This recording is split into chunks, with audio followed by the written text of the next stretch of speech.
to the 5 bullets packed next to his gun.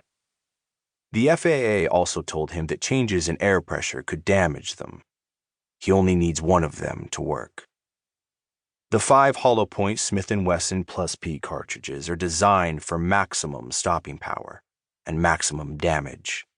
When one hits soft tissue, the tip mushrooms into a lethal miniature buzzsaw that spins and bounces its way through the body, shredding tissue and organs. One shot is more than enough to ensure John Lennon's death. A yellow cab slides up next to him. He puts his suitcase in the trunk, then gets into the back seat. He gives the driver the address for the West Side YMCA off Central Park West. It's only 9 blocks away from his true destination.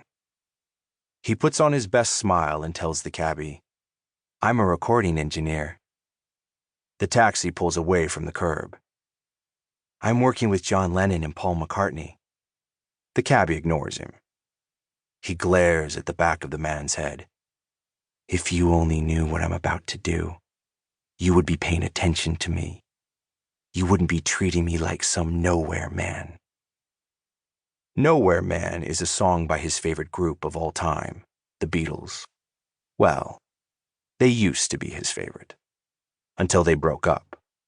And he still hasn't forgiven John Lennon for saying that the Beatles were more popular than Jesus. That was blasphemy.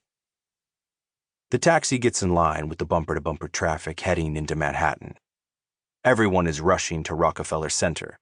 A 65-foot Norway spruce has just been delivered, and the electricians are working feverishly to prepare for the annual Christmas tree lighting ceremony, which is only a few days away. He takes out a bag of Coke, snorts a line off his fist. The cabbie is now watching him in the rearview mirror. "Want some?" The cabbie shakes his head and returns his attention to the road. The Coke isn't working its magic. Instead of feeling a wave of intense pleasure, he's sweating and working himself into a rage, all of it aimed at Lennon. "But I'd plug him anyway," he mutters. 6 shots through his fat, hairy belly. He arrives at his destination. He pays his fare, and as he steps out of the cab, he imagines police swarming him, their weapons drawn, ready to arrest him. He sees himself locked inside a jail cell for the rest of his life.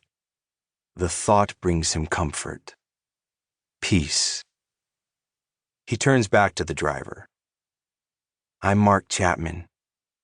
Remember my name if you hear it again." Chapter 1. Isn't he a bit like you and me? Nowhere Man.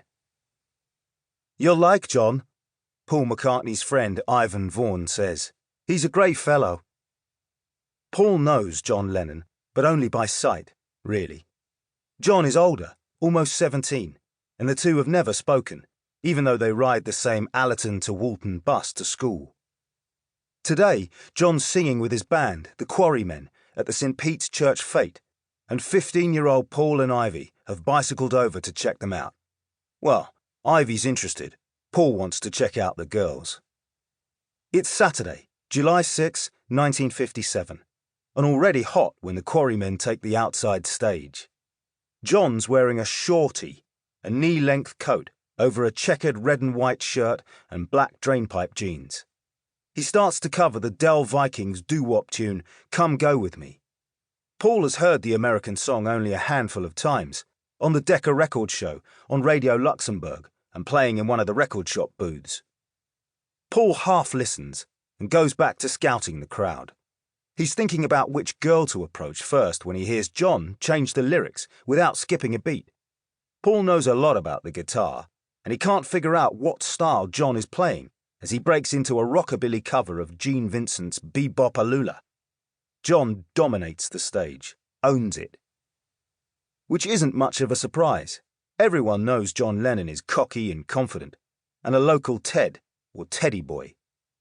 Here in Liverpool, the Teds, with their long sideburns and oiled-up hair swept together in the back like a duck's arse, are hard, rebellious working-class men and boys who love getting into fights.